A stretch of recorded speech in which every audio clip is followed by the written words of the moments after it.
Ang Ginulantang na Autobahn, kung paano tinapos ng Pilipinas ang 20 taong karera ng isang German transport genius sa loob ng 72 oras. Ang mga kalsada ng Asya, hindi man lang karapat-dapat tingnan. Iyan ang paniniwala ng isang henyong German na akademiko, isang nagtapos ng PhD sa Technische Universität Berlin, TU Berlin, at tagapayo sa trapiko ng 7 bansa sa Europa, na bumagsak sa pagkabigla ng bumaba siya sa isang tollway ng Pilipinas. Ang pangyayaring ito ay nagdulot ng malaking kaguluhan na nagpilit sa BBC na gumawa ng isang emergency special na dokumentaryo. Bakit ang babaeng ito, na may hawak na doktorado at naglingkod bilang tagapayo sa transportasyon ng 7 sa pinakapangunahing bansa sa Europa, ay umiyak sa harap ng kamera at inamin na ang kanyang 20 taong karera ay walang kabuluhan? Ang kalsada ay mas makinis pa kaysa sa walang limitasyong seksyon ng German Autobahn. Ang service area ay isang kolosal na pasilidad, 3 beses ang laki ng pinakamalaking rest stop ng UK. At ang pagkain na inihanda roon ay lumalabag sa lahat ng European culinary norms. Sa loob lamang ng 72 oras, ang European elite na ito ay napilitang yumukod sa nakagawian na kalidad ng Pilipinas. Habang tayo ay nag-iisip, natapos na ng Pilipinas ang kinabukasan. Ito ang talaan ng pagkabigla at paghanga ng babaeng doktor na gumulantang sa German Federal Ministry of Transport at nagdulot ng gulo sa buong Europa. Ibinubunyag namin ang buong salaysay ngayon. Ang dahilan kung bakit umiyak ang German PhD na nagpawalang halaga sa Philippine tollways.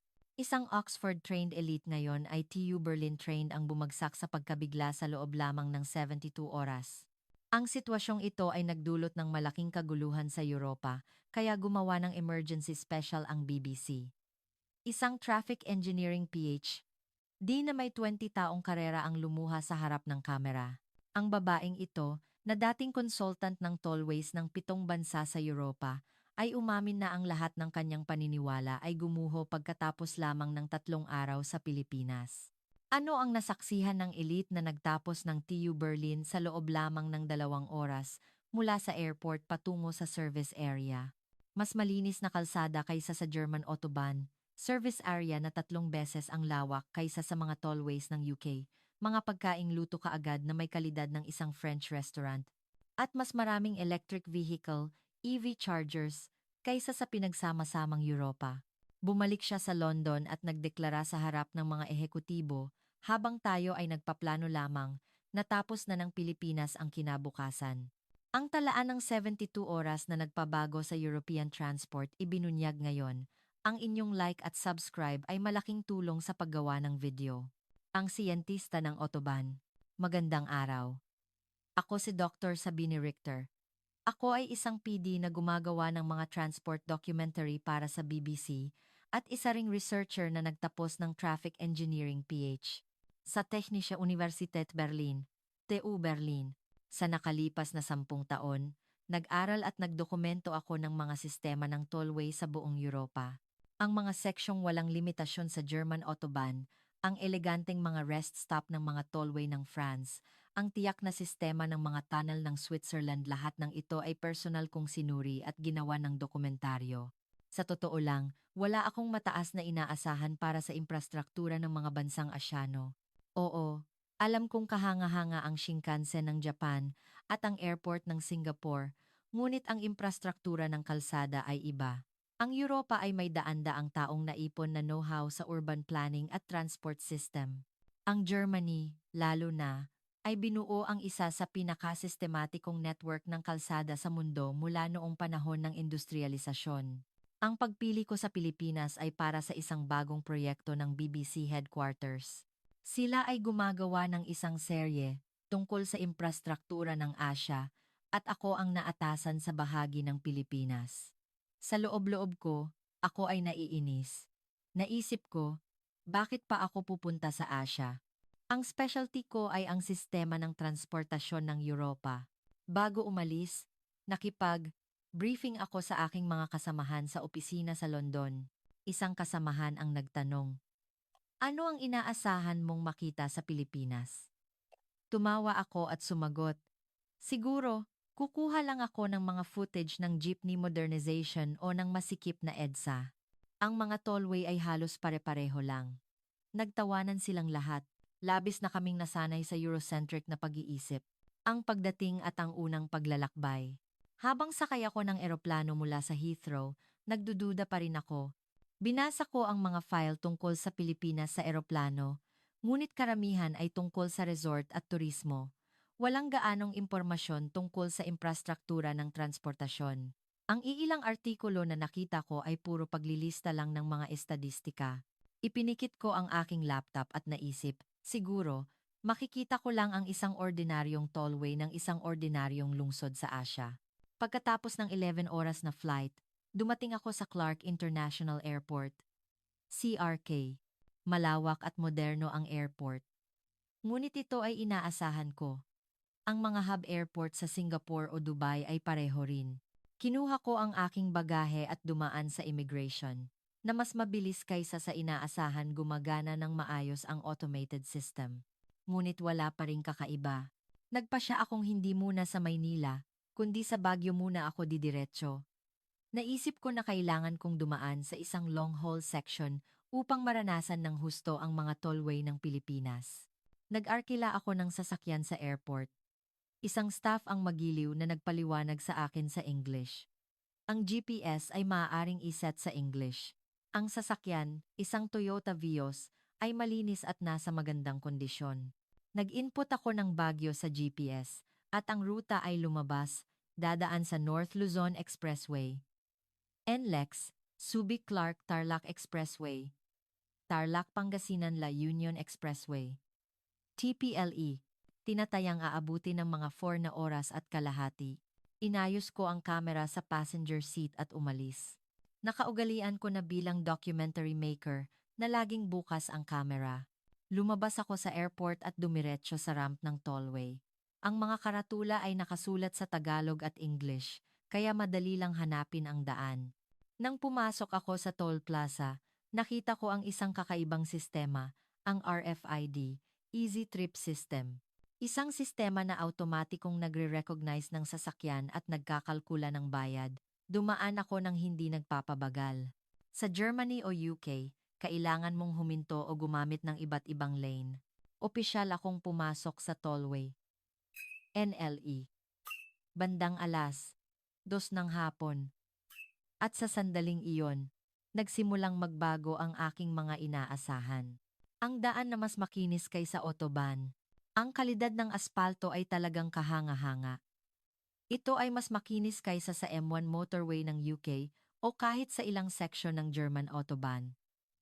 Nag-vlog ako sa aking kamera. Ang kondisyon ng kalsada ay mas mahusay kaysa sa inaasahan. Napakaganda ng kalidad ng pavement. Ngunit sa puntong iyon, inakala ko lang na isa itong magandang kalsada. Ang talagang nakakagulat ay paparating pa. May isang bagay na patuloy kong nakikita habang nagmamaneho sa tollway, ang mga variable message signs, VMS. Ang mga ito ay naka-install sa bawat tiyak na distansya at nagbibigay ng real-time na impormasyon sa trapiko. Traffic jam sa 10 kilometers sa unahan, accident location, at maging ang available parking slots sa susunod na service area. Ang ganitong detalyadong sistema ng impormasyon ay bihirang makita sa Europa. Ang service area na hindi pangkaraniwan. Pagkaraan ng halos 1 oras, nagutom ako. Kumain ako sa eroplano, ngunit hindi ako gaanong nakakain. Tiningnan ko ang GPS at nakita na may Saylab service area 30 kilometers sa unahan. Nagbigay ako ng signal. Walang gaanong inaasahan. Balak ko lang gumamit ng banyo at uminom ng kape. Ngunit ang nasaksihan ko sa service area na iyon ay ang magiging pinakamalaking shock sa aking 20 taong karera. Pagpasok ko sa entrance ng Saylab service area, hindi ako makapaniwala. Ang laki ng parking lot ay napakalaking. Ang karaniwang service area sa UK ay may mga 50 parking slots. Ang malalaki ay hindi umaabot sa 100.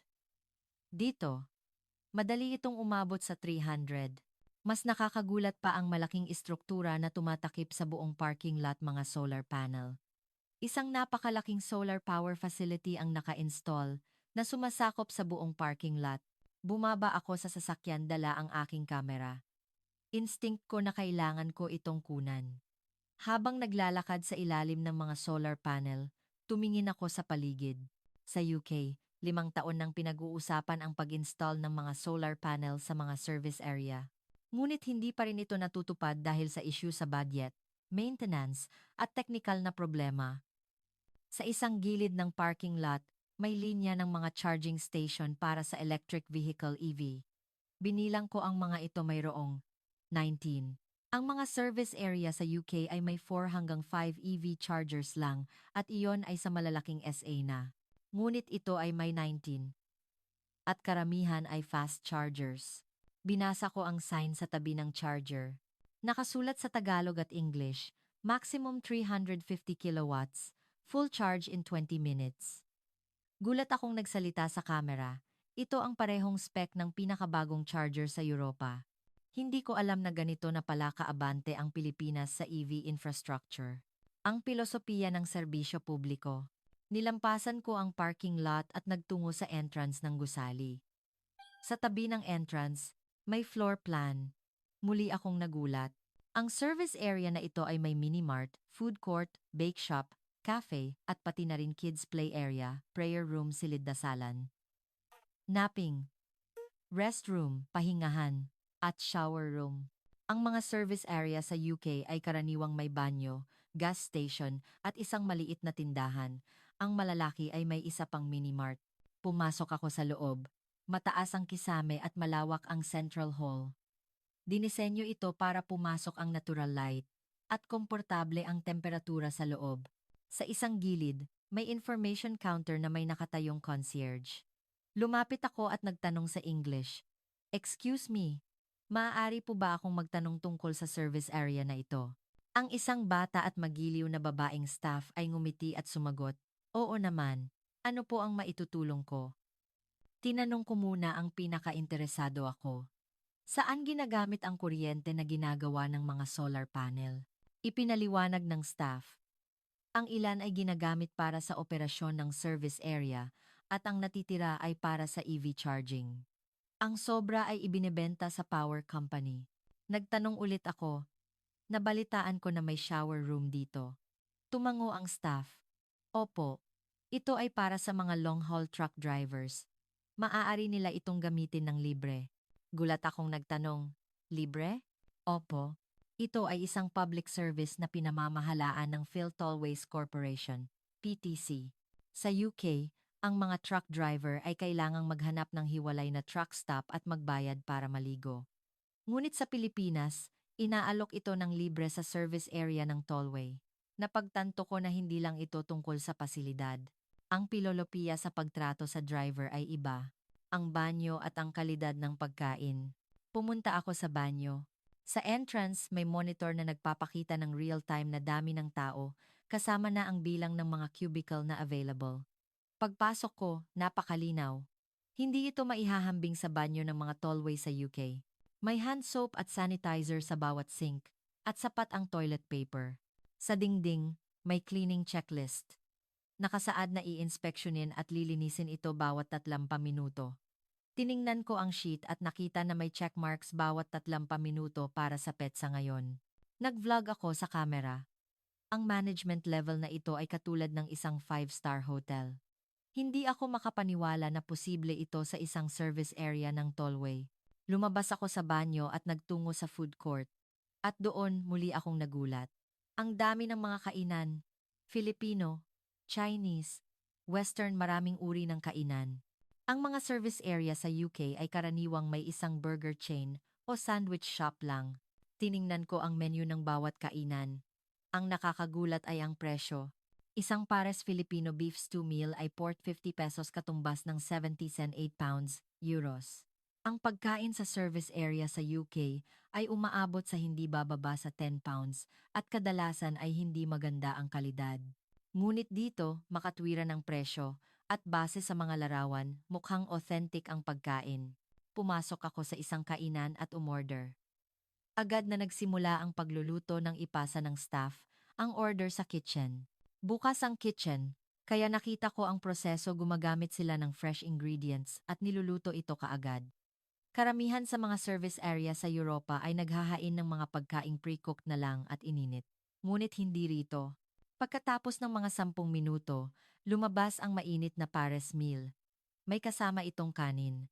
Kinuha ko ang spoon at fork at tinikman ang soup. Nagulat ako. Hindi ito ang kalidad ng pagkain sa service area.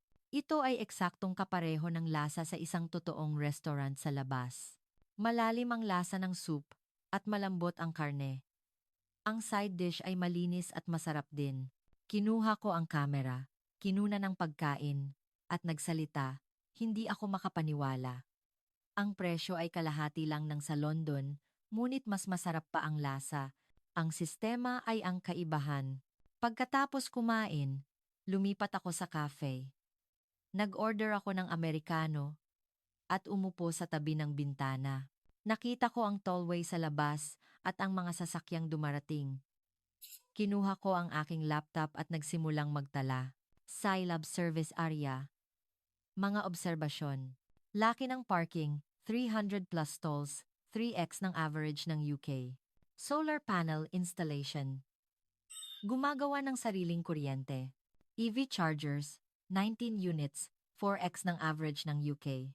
Banyo, 30 minutong inspeksyon. Food system, luto kaagad, makatwirang presyo. Habang nagtatala, napagtanto ko. Hindi lang ito tungkol sa magagandang pasilidad. Ang sistema mismo ay dinisenyo na may ganap na ibang pilosopiya. Ang mga rest stop sa Europa ay karaniwang lugar para sa minimal service lamang. Ngunit ang mga service area ng Pilipinas ay binuo bilang isang lugar kung saan talagang makakapagpahinga ang driver. Habang umiinom ng kape, naisip ko, may 3 oras pa ako bago makarating sa Baguio. Kumusta naman ang ibang service area? Baka ito lang ang site na sadyang ginawa ng maganda. Ang tanong na iyon ay agad na masasagot sa susunod na service area. Ang standardisasyon ng kalidad. Umalis ako sa Asay Labsa at nagpatuloy sa pagmamaneho sa tollway. Nagpatuloy ako sa pagmamaneho. Pagkatapos ng mga 1 oras, medyo busog na ako at kailangan kong gumamit ng banyo. Lumabas ang Tala Service Area. Pumasok ako, walang gaanong inaasahan. Ngunit pagdating ko sa parking lot, may solar panel din dito. Hindi man singlaki ng Scilab, ngunit malaki rin ang sakop. May laban 5 EV chargers din. Bumaba ako sa sasakyan at tumingin sa paligid. Napakaganda ng landscaping. May mga bulaklak ng panahon sa flower bed at may mga bench sa paligid. Karamihan sa mga service area sa UK ay puro asphalt parking lot lang. Halos walang berdeng espasyo. Pagpasok sa gusali, katulad ng istruktura ng Scilab, malawak na central hall, information counter, at iba't ibang kainan. At doon, nakita ko ang eksaktong parehong antas ng kalinisan. Ang 30-minute inspection system ay pareho rin. Lumabas ako sa banyo at nagpunta sa mini-mart. May regional products section. Ang mga produkto at pagkain na gawa sa lugar ay nakadisplay.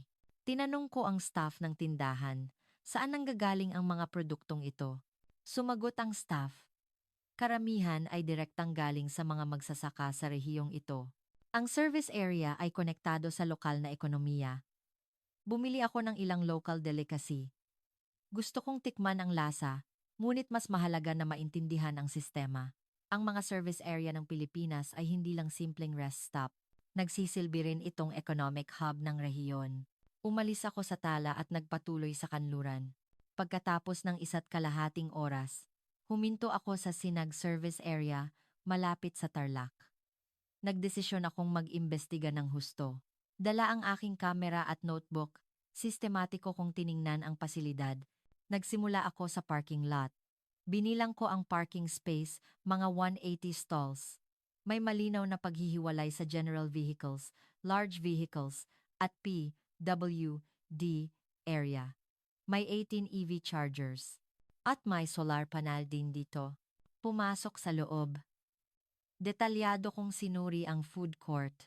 May 8 kainan, 3 Filipino, 2 noodle, pansit, 1 grill, BBQ, 1 bake shop, 1 kakanin stall.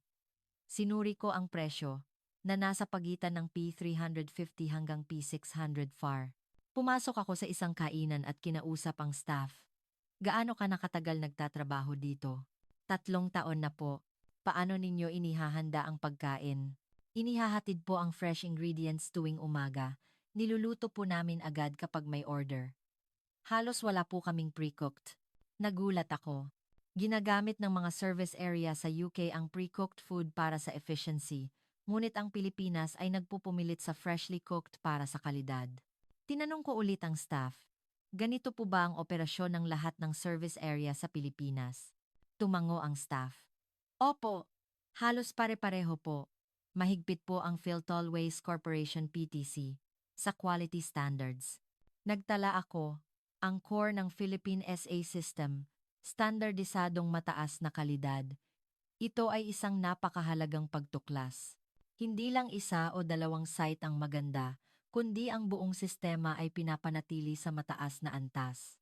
Ang praktikal na solusyon sa kaligtasan. Susunod, hinanap ko ang mga kakaibang pasilidad. Nagpunta ako sa pahingahan, restroom, na nakita ko sa floor plan. May ilang maliliit na kuwarto at bawat isa ay may simpleng higaan. May sign sa harap ng pinto, libreng pahingahan, para maiwasan ang pagkaantok. Habang nagmamaneho, maximum na 2 oras bawat gamit. Humanga ako. Sa UK, nagkakaroon lang sila ng anti-drowsiness campaign. Nagpo-post ng mga poster at naglalabas ng ad. Ngunit hindi sila nagbibigay ng aktwal na espasyo para makapagpahinga ang driver. Iba ang Pilipinas, nag-aalok sila ng practical na solusyon. Pumunta rin ako sa shower room. Malinis ang dressing room at ang shower booth. May towel din. Isang cargo truck driver ang katatapos lang maligo, kaya nagpaalam ako at nagtanong kung maaari siyang interviewin. Madalas po ba kayong gumamit ng pasilidad na ito? Opo. Halos bawat biyahe. Kailangan talaga ang shower kapag long haul ka. Libre po ba? Oo. Libre po talaga. Kahit sino pong truck driver ay pwedeng gumamit. Napakalaking tulong po nitong pasilidad. Ang taos-pusong pasasalamat ay makikita sa mukha niya. Napagtanto ko, ang mga service area ng Pilipinas ay hindi lang commercial facility para kumita. Ito ay resulta ng seryosong pag-iisip tungkol sa kaligtasan at welfare ng mga driver. Bumisita rin ako sa kids play area.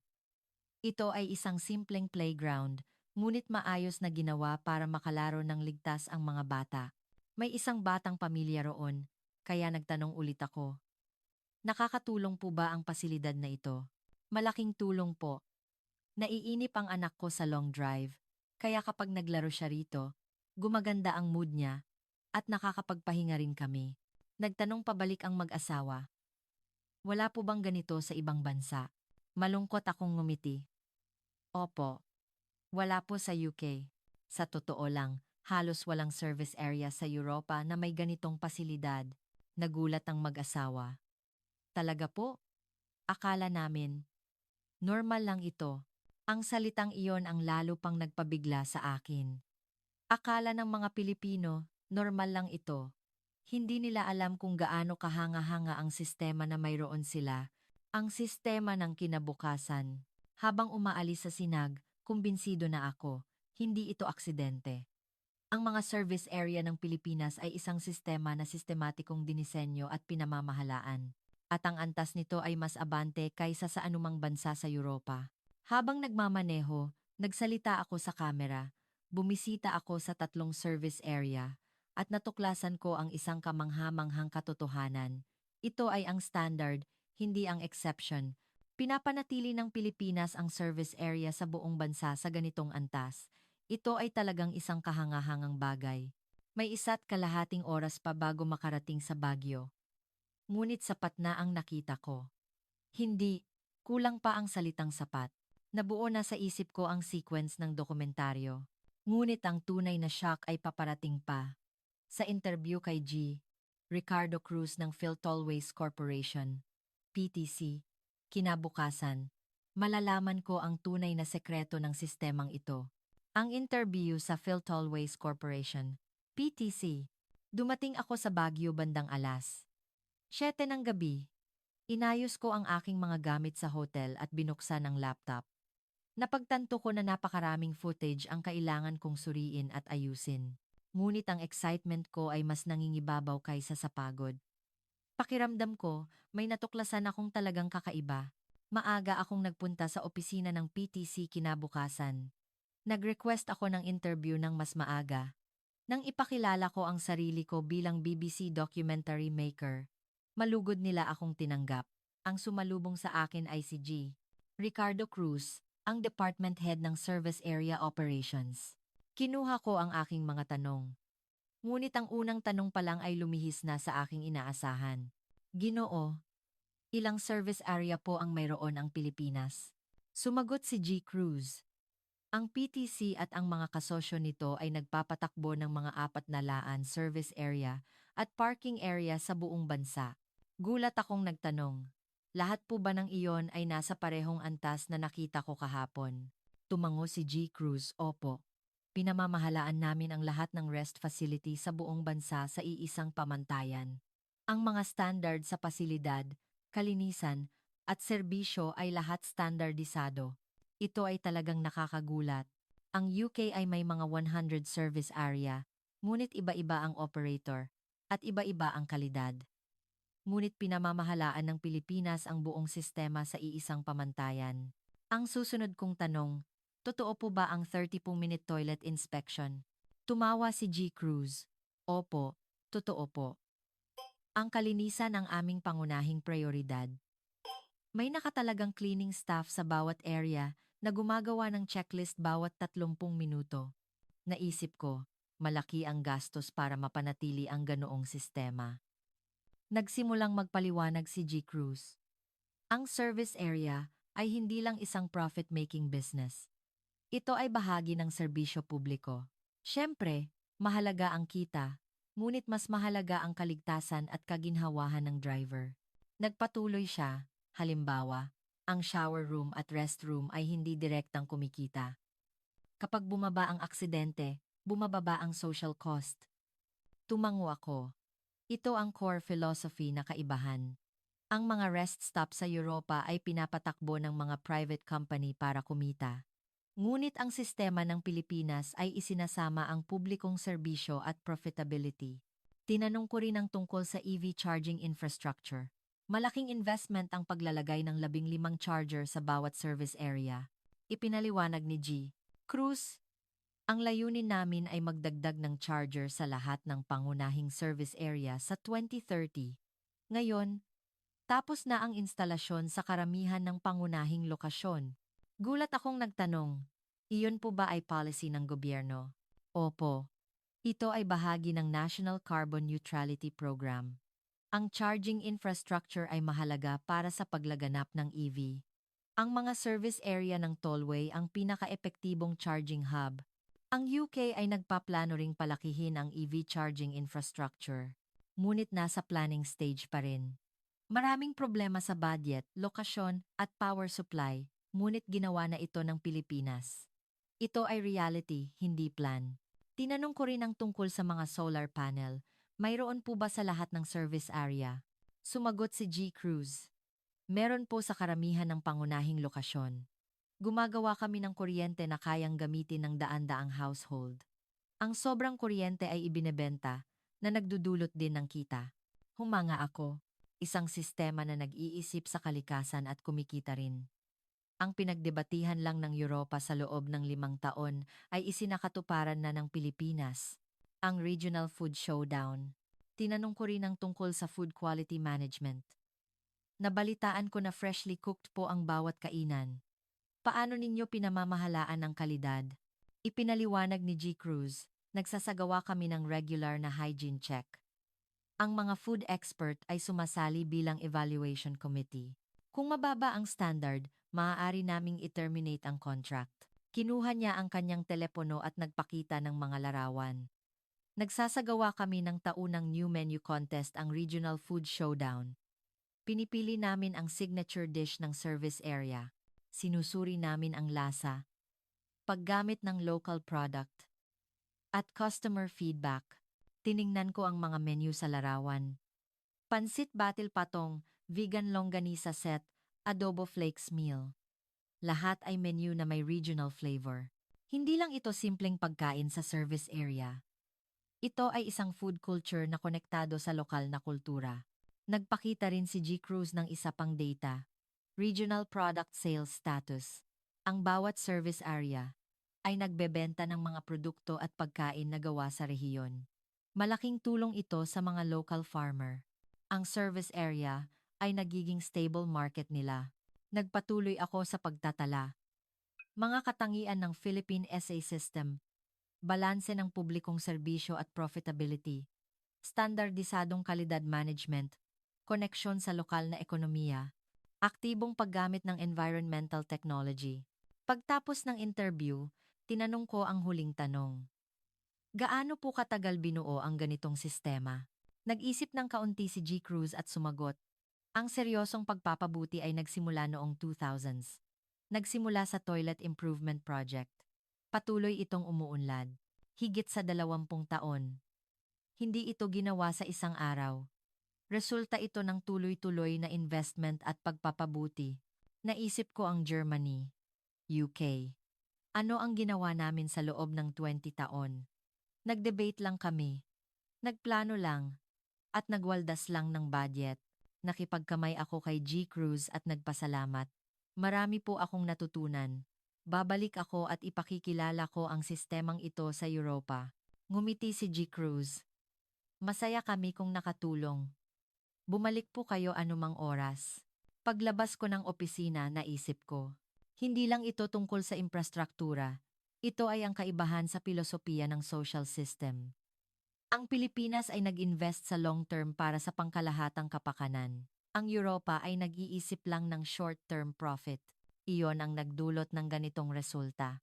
Ang pag-aaral sa kalsada, ITS, Intelligent Transport System. Pabalik sa Maynila, galing Baguio, nag-focus ako sa kalsada mismo. Kahapon, ang service area lang ang inintindi ko. Ngayon, inanalis ako ang tollway. Ako ay isang traffic engineering PH. Ang paningin ko sa kalsada ay iba sa karaniwang tao. Una kong tiningnan ang pavement condition pag alis ng Baguio. Sinubukan kong suriin ang smoothness index. Ang M1 motorway ng UK ay may average na 3 hanggang 4. Ang German Autobahn ay 2 hanggang 3. Mas makinis ang kalsada kung mas mababa ang numero. Ang tollway ng Pilipinas ay, sa aking pakiramdam, mas mababa sa 2.0. Napakakinis. Nagmamaneho ako sa 100 kph, ngunit halos walang vibration sa sasakyan. Ang ganitong kalidad ng pavement ay tulad ng isang bagong gawang kalsada. Ngunit ang NLEX SCTEX, TPLEX ay itinatag noong huling bahagi ng 1960s at 2000s, mga kalsadang matagal na. Pinaandar ko ang sasakyan at tiningnan ang road surface. Halos walang crack, walang butas. Ito ay talagang isang kahangahangang management level. Ang mga tollway sa UK ay nagkakaroon ng mga butas pagkatapos lang ng 5 taon, ngunit hindi rito. Ang mga lane marking ay nakakagulat din. Napakalinaw. Naramdaman ko na gumamit sila ng reflective material para makita ng maayos sa gabi. Maganda ang visibility kahit umuulan. Nagsalita ako sa camera. Ang antas ng road maintenance ay talagang mataas. Ito ay world-class. Sumunod, ang VMS system. May VMS na naka-install bawat mga 5 kilometers, nagbibigay ng real-time na impormasyon. Traffic jam sa unahan. Estimated travel time, alternative route, available parking slots, sa susunod na PA. Hindi pa ako nakakita ng ganito kadetalyadong information system. May VMS din ang UK, ngunit nagpapakita lang ng speed limit o accident warning. Hindi ito nagbibigay ng real-time traffic flow o alternative route. Nag-curious ako at tumawag sa Tollway Traffic Control Center. Nagtanong ako sa English at agad akong inilipat sa isang staff na fluent sa English. Paano ninyo kinokolekta ang impormasyon para sa VMS? Ipinaliwanag ng staff. May sensor at camera sa buong tollway. Sinusukat namin ang traffic volume at speed ng real-time. Ginagamit namin ang big data at AI para suriin ang data at ipakita ito sa VMS. Gulat ako. Nagtayo na ang Pilipinas ng isang smart highway system. Nasa testing stage pa lang ito sa Europa. Ang Germany ay nagtetest lang sa ilang seksyon. Ngunit pinapatakbo na ito ng Pilipinas sa buong bansa. Ang sistema ng RFID, ETC ay nakakabilib din. Ang ETC system ay talagang accurate. Hindi ko na kailangang huminto ng tuluyan. Kailangan ko lang magpabagal at dumaan. Ang mga toll plaza sa UK ay kadalasang manual o kailangan ng full stop. Ngunit ang sistema ng Pilipinas ay gumagana ng perpekto. Dumaan ako sa isang construction zone sa gitna ng biyahe. Ngunit iba rin ang construction management. Ang lane change area ay napakahaba na nagpapahintulot sa driver na magpalit ng lane ng dahan-dahan at natural. Ang mga construction zone sa UK ay kadalasang biglaan. Biglang sarado ang lane at kailangan mong sumingit ng mabilis. Nagdudulot ito ng traffic jam at aksidente. Ngunit iba ang Pilipinas, dinisenyo ito na ang kaligtasan ang pangunahing prioridad. Ang mga noise barrier ay kakaiba rin. Hindi lang ito simpleng concrete wall. May mga transparent noise barrier at noise barrier na may greenery. Sa ilang seksyon, may mga solar panel na naka-install sa noise barrier. Ipinark ko ang sasakyan at kinunan ang noise barrier. Ipinaliwanag ko sa camera, hindi lang ito noise barrier. Ito ay isang multi-purpose infrastructure. Pinipigilan ang ingay, at gumagawa rin ng kuryente. Ang ganitong integratibong pag-iisip ang katangian ng infrastruktura ng Pilipinas. Ang mga tunnel ay nakakabilib din. Mayroong ilang tunnel sa tollway at napakaliwanag ng lighting. May VMS din sa loob ng tunnel na nagpapakita ng speed limit at distance warning. Ang mga lumang tunnel sa Europa ay madilim at hindi komportable. Kulang sa lighting at hindi maganda ang ventilation. Ngunit ang mga tunnel ng Pilipinas ay maliwanag at komportable. Gumagana ng maayos ang ventilation system. Ang distansya ng mga rest stop ay tama. May rest stop bawat 15 kilometers hanggang 30 kilometers. Kung isasama ang mga simpleng parking area, mas madalas pa, ito ay dinisenyo para sa kaligtasan ng driver. Ang mga rest stop sa UK ay masyadong malayo ang distansya. Minsan, higit sa 80 kilometer. Kailangan mong magtiis kahit naiihi ka na o inaantok ka na. Ngunit ang Pilipinas ay dinisenyo para makapagpahinga ka anumang oras. Ang Traffic Management Center, TMC. Pagdaan sa Tarlac, nagpasya akong bisitahin ang PTC Traffic Management Center, TMC. Nag-request ako ng visit ng mas maaga. Pagdating sa center, napakalaking monitor ang bumabalot sa dingding. Ipinaliwanag ng manager. Kapag may aksidente, agad naming nalalaman at tumutugon. Agad naming pinapadala ang patrol car. Ang nakita ko sa screen ay talagang kamangha-mangha. Ang traffic flow ng tollway ay ipinapakita ng real time. Ang congested area ay kulay pula at ang smooth flow ay kulay berde. Nang i-zoom ng manager ang screen, makikita pa ang bawat sasakyan. Tinanong ko, ang AI system po ba ay automatikong nakakadetect ng aksidente? Opo. Kapag huminto ang sasakyan o may non-normal movement na na-detect, nag-aalarma po. Kinukumpirma ng staff at gumagawa ng action kung kinakailangan. Ito ay talagang sistema ng kinabukasan. Nasa research stage pa lang ito sa Europa. Mga teknolohiya na naririnig ko lang sa mga academic paper. Ngunit isinasagawa na ito ng Pilipinas. Paglabas ko ng center, kumbinsido na ako. Ang mga tollway ng Pilipinas ay hindi lang simpleng kalsada. Ito ay isang intelligent transport system na armed ng advanced technology. At ang antas nito ay mas abante kaysa sa anumang bansa sa mundo. Ang pag-amin at ang data ng paghahambing. Pagbalik sa hotel sa Maynila, sinimulan kong ayusin ang data. Inilatag ko ang lahat ng footage, larawan, interview, at talaan na nakolekta ko sa loob ng 3 araw at inanalisa ko ito ng sistematiko. Bilang isang traffic engineer, kailangan ng objective comparison. Gumawa ako ng table sa laptop, isang table na naghahambing sa UK, Germany, France, at Pilipinas. Nagsimula akong magbigay ng score bawat category. Road quality, smoothness, lane markings, maintenance. German Autobahn, 8 points. French Tollway, 7 points. UK M1, 6 points. Philippine Tollway, 9 points. Pilipinas ang 1. Rest stop facilities. Size. Convenience. Amenities. Germany, 7 points. France, 8 points. UK, 5 points. Pilipinas, 10 points. Pilipinas ang overwhelming one.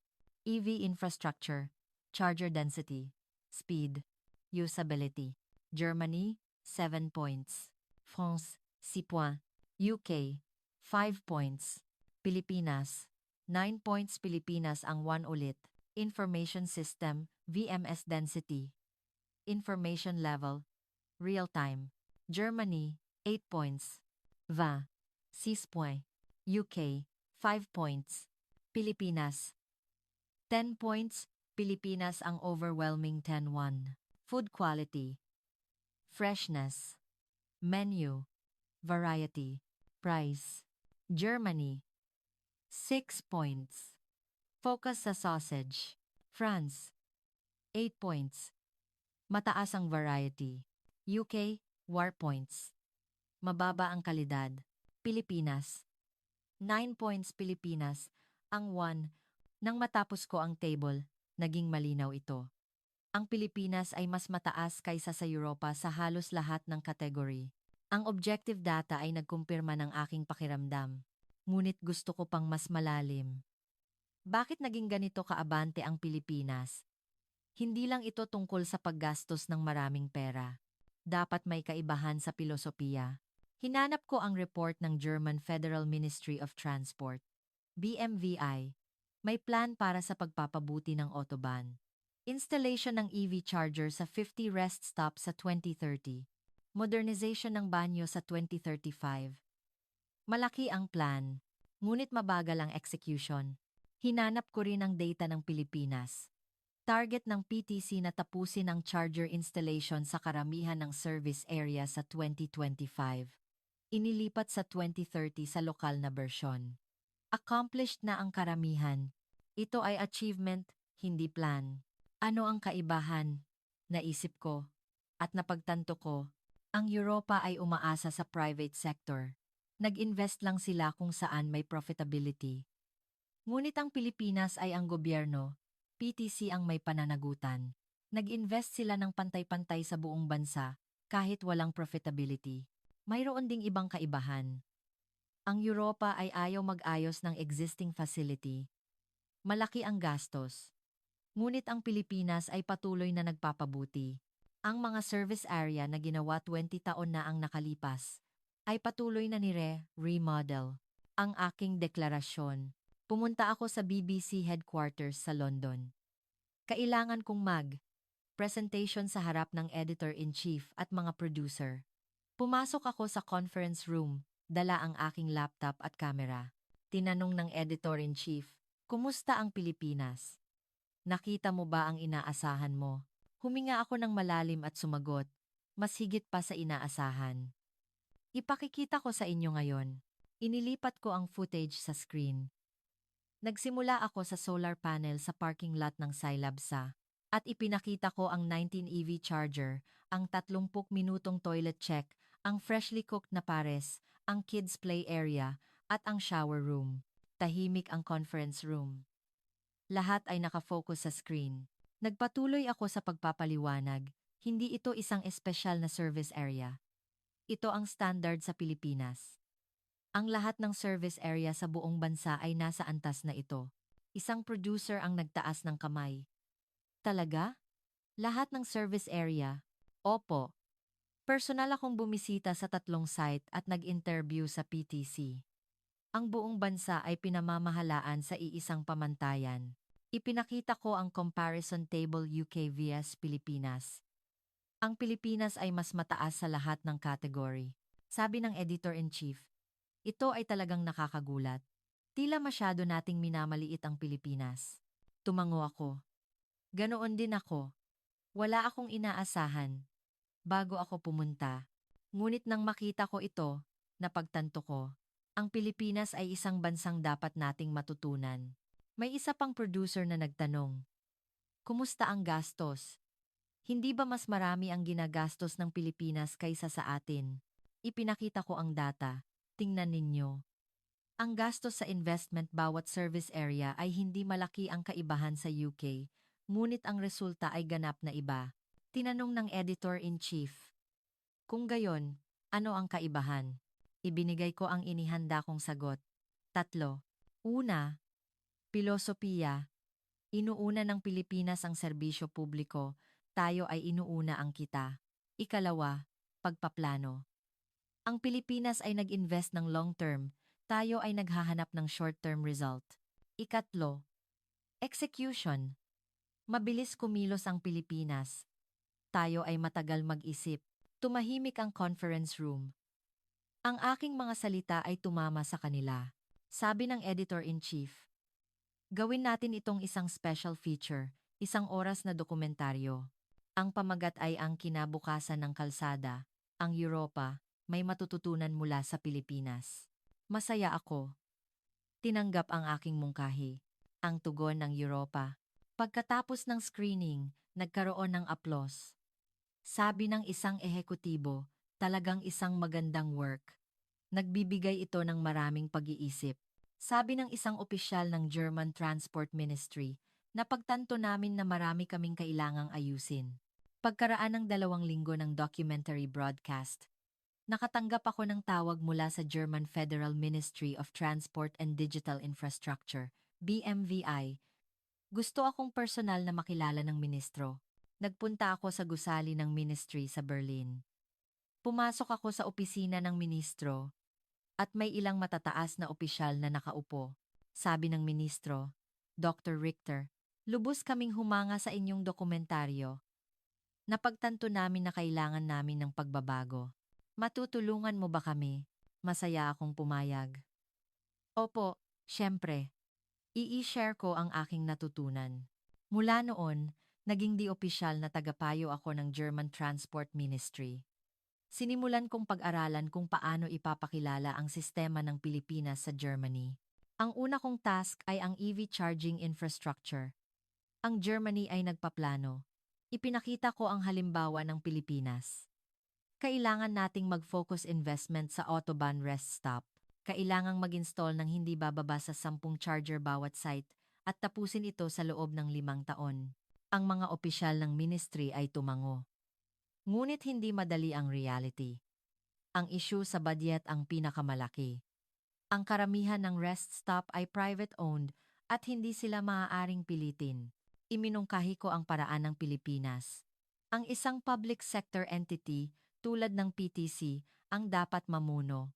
Kung iiwan lang sa private sector, mag-invest lang sila sa profitable area. Ngunit kung isang public entity ang gagawa, maaari itong mag-invest ng pantay-pantay sa buong bansa. Ang mungkahi ay nagdulot ng debate. Ang mga conservative ay tutol. Ngunit ang mga progressive ay sumang-ayon. Sa huli, nagkaroon ng Compromise Public-Private Partnership, PPP. Ang gobyerno ay magbibigay ng suporta at ang private sector ang mag-invest. Hindi ito perpekto, ngunit ito ay isang hakbang pasulong. Ang aking payo ay kumalat sa buong Europa. Nakatanggap ako ng mga tawag mula sa France, Netherlands, Sweden at BP. Naanyayahan ako sa European Union EU Transport Committee, ang delegasyon sa Pilipinas. Nagpunta ako sa Brussels at present. Ang pamagat, ang sistema ng Philippine Tollway. Kung ano ang dapat nating matutunan. Puno ang venue. Nagtipon ang mga opisyal ng transportasyon mula sa iba't ibang bansa. Sunod-sunod kong ipinaliwanag ang pilosopiya, sistema, at mga achievement ng Pilipinas. Pagkatapos ng presentation, maraming tanong. Paano nila nagawa ng ganoon kabilis? Walang revolt ba mula sa private sector? Paano na-fund ang gastos? Sinagot ko ng buong makakaya ko. Ngunit sa totoo lang, sinabi ko, hindi ko alam ang lahat ng sagot. Kailangan nating pumunta sa Pilipinas at matuto ng personal. Ang mungkahi ay tinanggap, binuo ang isang EU-level fact-finding mission sa Pilipinas. Binubuo ng mga matataas na opisyal mula sa iba't ibang transport ministry. Sumama rin ako, pagkaraan ng 3 buwan, nasa Pilipinas kami. Malugod kaming tinanggap ng PTC. 1 linggo kaming nag-obserba at nag-aral ng husto. Tiningnan namin ang service area. traffic center, at maintenance system. Sabi ng German minister sa delegasyon, napagtanto namin kung gaano kami nahuhuli. Babalik kami at magsisimula agad ng pagpapabuti. Tumango ang French director. Pagkatapos umalis ng delegasyon, nagsimula ang pagbabago. Inanunsyo ng Germany ang Autobahn Rest Stop Improvement Project. Plano itong mag-invest ng malaking halaga sa loob ng susunod na 10 taon. Nagdeklara ang France ng EV charging infrastructure plan. Mag-install ng maraming fast charger sa lahat ng rest stop sa tollway sa 2030. Kumilos din ang UK. Nag-draft ng bagong tollway bill, isang batas na magpapalakas sa quality standard ng mga service area. May clause na kailangang sundin ng mga private operator ang minimum standard. Ang ikalawang pagbisita. Nakita ko ang lahat ng pagbabagong ito at puno ang aking puso. Ang aking dokumentaryo ay naging isang maliit na binhi at ngayon ay umusbong ito sa buong Europa. Ngunit alam ko, ito ay simula pa lang. Aabutin kami ng 10 o 20 taon para maabutan ang Pilipinas. Ngunit ang mahalaga, nagsimula kami. Pagkaraan ng 1 taon, bumalik ako sa Pilipinas para sa aking ikalawang dokumentaryo. Sa pagkakataong ito, idodokumento ko ang pagbabago sa Pilipinas. Patuloy na nagtatayo ng mga bagong service area at ang mga luma ay patuloy na umuunlad. Nag-arkila ako ng sasakyan sa airport at nagpatuloy sa pagmamaneho sa NLEX, SC-TEX, TPLX. Pamilyar na ang daan, ngunit nakakagulat pa rin. Ang parehong shock na naramdaman ko noong una akong dumating ay bumalik. Ang Pilipinas ay hindi humihinto sa pag-unlad. Habang ang Europa ay ginagawang benchmark ang Pilipinas ay abante na. Nagsalita ako sa kamera. Ang mga kalsada ng Pilipinas ay hindi simpleng infrastruktura. Ito ay isang sistema na patuloy na umuunlad. At ito ay isang model na dapat matutunan ng mundo. Maraming salamat sa panonood. Mag-subscribe sa aming channel dito.